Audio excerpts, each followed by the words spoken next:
Assalamualaikum warahmatullahi wabarakatuh. Sahabat dimanapun saja Anda berada, selamat berjumpa kembali bersama Rudy Wiji Channel alias si penjual racun. Baik, kali ini saya akan berbicara setelah saya melihat-lihat daripada YouTube ya. Banyak sekali berita-berita yang menurut saya sangat membingungkan ya. Politisi-politisi tentunya ya yang sangat berwawasan luas menurut saya karena mereka memang orang politik. Tetapi ada sesuatu yang mengherankan bagi saya. Ada salah satu politisi yang saya sempat nonton, baru saja saya nonton ya. Itu saya melihat daripada politisi tersebut mengatakan bahwa jangan memilih calon-calon yang didukung oleh Bapak Jokowi. Ini menurut saya membingungkan dan membagongkan ini ya.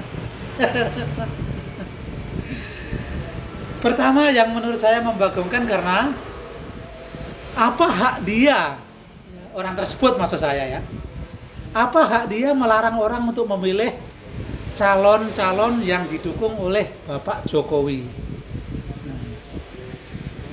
Dan orang tersebut tidak memberikan secara rinci spesifikasinya kenapa sampai tidak boleh melarang atau tidak boleh memilih ya, tidak boleh memilih calon-calon yang didukung oleh Bapak Jokowi. Dia tidak menyebutkan alasannya, tetapi mengatakan bahwa jangan memilih calon-calon yang didukung oleh Bapak Jokowi.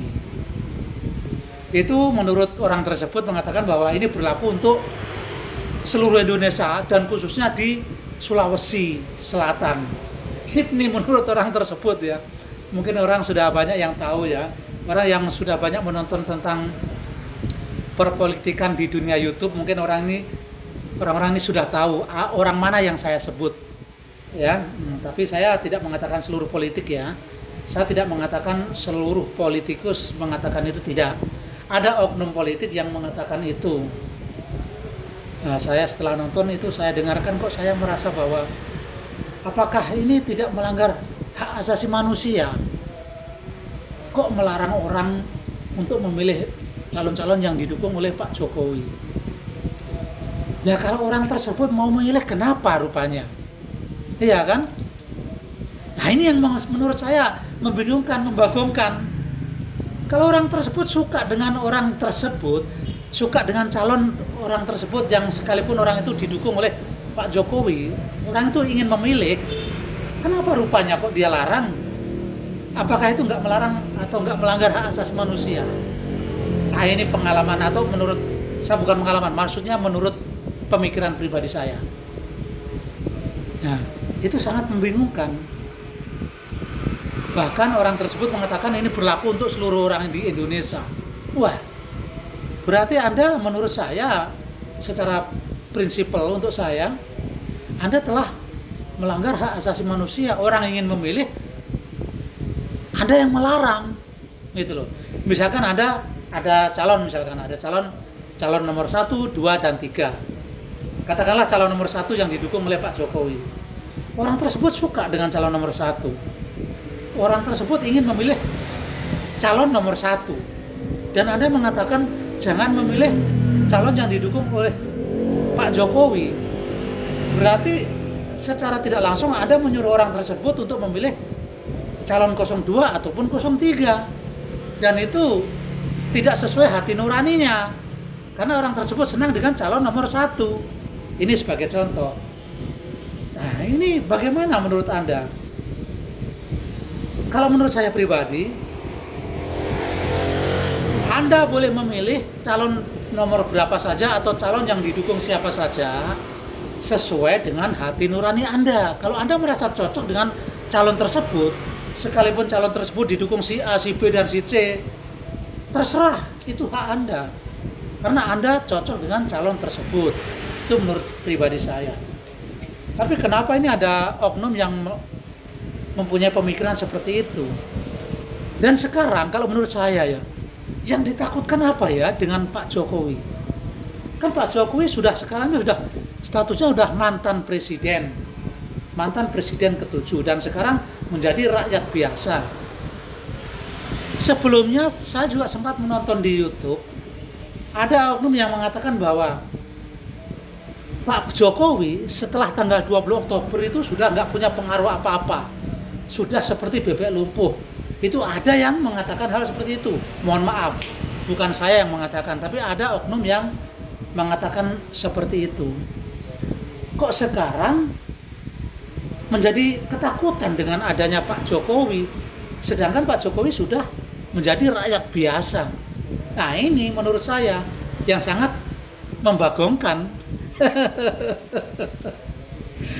Semoga calon-calon pemilih ini berpikir sehat ya, berpikir dengan hati nurani, berpikir dengan menurut pribadi Anda masing-masing. Terserah Anda mau pilih siapa, itu hak Anda. Karena Anda yang menentukan, Anda yang memilih, Anda yang menentukan.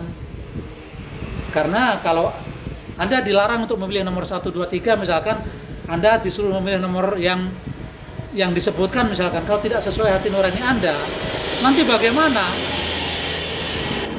Mohon maaf ini agak bising, karena ini saya berada di toko racun, pinggir jalan raya. Jadi kalau ada kendaraan lewat-lewat ya mohon maklum saja. Nah, jadi kalau menurut saya itu ya, Anda pilih sesuai dengan hati nurani Anda saja. Harus bijak, karena apa? Ada yang mengatakan bahwa ada calon-calon gubernur yang calon wali kota, calon gubernur yang mengunjungi atau sowan ke Pak Jokowi. Itu dikatakan, ada oknum yang mengatakan bahwa orang tersebut katanya takut kalah. Loh, kok takut kalah? Sowan ke Pak Jokowi, kalau menurut saya pribadi, Pak Jokowi itu kan orang sudah berpengalaman. Ya, ini menurut saya pribadi ya. Saya tidak mewakili siapapun.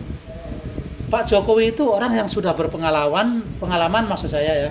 Orang yang sudah berpengalaman di kepemimpinan. Anggap saja toh sebagai bukti bahwa beliau seorang pengusaha. Katanya seorang pengusaha mebel. Oke. Berarti seorang pengusaha mebel berarti seorang pemimpin juga, karena pasti ada tenaga kerja yang dia pakai. Nah, terus kedua, beliau adalah pernah menjadi wali kota Solo dan sukses. Artinya mempunyai teknik kepemimpinan yang bagus atau mempunyai pengalaman leadership yang bagus.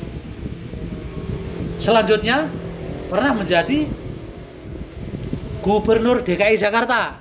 Nah, sekalipun masalahnya itu tidak sampai tuntas atau tidak sampai selesai, tetapi yang jelas mempunyai pengalaman di situ. Ya, itu menjadi seorang gubernur DKI Jakarta tidak tuntas masa jabatannya dikarenakan karena mencalon atau dicalonkan menjadi capres, ya. Dan akhirnya terpilih menjadi presiden. Artinya di antara sederet pengalaman beliau menjadi seorang leadership atau seorang pemimpin di dunia bisnis, yaitu di dunia pertukangan atau mebel, dan menjadi seorang leadership atau seorang pemimpin menjadi wali kota, menjadi gubernur, bahkan menjadi seorang presiden. Dan menjadi seorang presiden pun sangat diagungkan oleh rakyat Indonesia. Sebagai bukti yaitu begitu besarnya presentasi masyarakat Indonesia yang puas dengan kinerja Bapak Joko Widodo. Itu sebagai bukti. Jadi membuktikan bahwa masyarakat ini puas dengan kinerja Pak Jokowi karena presentasinya seperti itu. Hingga 80% lebih yang puas. Nah, ini menurut saya wajar kalau calon-calon pemimpin atau calon-calon, baik itu calon gubernur, calon wali kota, mereka itu sowan ke Pak Jokowi, wajar saja menurut saya. Karena apa? Kemungkinan ingin mendapatkan wejangan atau ingin mendapatkan ilmu, sehingga Pak Jokowi bisa menularkan ilmunya kepada orang-orang yang sowan tersebut. Itu menurut diri pribadi saya.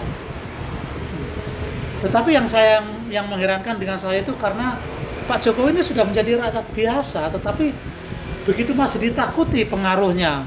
Katanya Pak Jokowi setelah menjadi rakyat biasa tidak punya pengaruh apa-apa. Kok masih ditakutin? Ya ini yang menurut saya membagongkan. Bahkan hingga kemanapun Pak Jokowi pergi atau kemanapun Pak Jokowi entah itu jalan-jalan, entah makan bakso, selalu saja ada opini-opini yang mengartikan dengan prinsip atau dengan pemikiran-pemikiran yang lain. Seolah-olah Pak Jokowi kesini, ada apa ini Pak Jokowi ke sana? Seolah-olah Pak Jokowi makan bakso pun atau makan soto pun bilang, ada apa ini Pak Jokowi makan soto di situ? Jadi aneh gitu. Itu menurut pemikiran saya pribadi ya. Saya tidak mengatakan seseorang, tapi ya mohon maaf karena saya tidak begitu paham dengan dunia politik. Tapi saya hanya mengutarakan pemikiran saya secara pribadi. Saya tidak mewakili siapapun. Anda semuanya boleh berbeda pendapat dengan saya, boleh saja, sangat-sangat dimaklumi karena di dalam dunia ini semuanya itu harus ada perbedaan. Kalau tidak ada perbedaan ya monoton lah jadinya. Bayangkan kalau tidak ada perbedaan. Semuanya laki-laki semuanya, apa indahnya dunia ini? Semua perempuan, apa indahnya dunia ini? Iya kan? Nah, itulah indahnya pelangi, berwarna-warni. Artinya begitu juga dengan kehidupan. Harus beraneka warna, bermacam-macam pola pemikiran manusia. Dan itu harus kita maklumi. Kita harus bijak. Perbedaan itulah yang membuat dunia ini semakin indah. Baik, salam waras, salam sehat. Jangan terprovokasi dengan politik yang tidak sehat.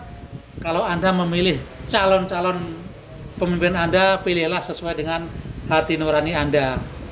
Salam sehat dan mohon maaf, saya tidak menyinggung siapapun, tidak bermaksud untuk menyinggung siapapun. Mohon maaf.